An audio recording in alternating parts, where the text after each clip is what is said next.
হ্যাঁ, আসসালামু আলাইকুম প্রিয় দর্শক, আপনারা দেখতে পাচ্ছেন দোতলা। এই দোতলাটা একদম সরাসরি মাটি দিয়ে তৈরি। অনেক লম্বা সময় অপেক্ষা করছি। মাগরিবের আজান দিচ্ছে, শুনতে পাচ্ছেন। অন্ধকার হয়ে যাবে। মাটির দোতলা ঘর।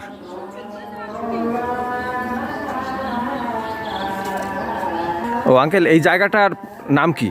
এই জায়গাটার নাম হচ্ছে আপনার নওগাঁ জেলা সাপাহার উপজেলার খোট্টাপাড়া গ্রাম। আচ্ছা, প্রিয় দর্শক, আপনারা শুনলেন অনেকগুলো ঘর।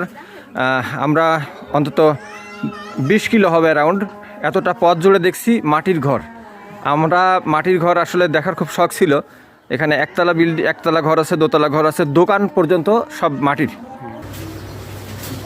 মাটির ঘরের আপডেট ভার্সন।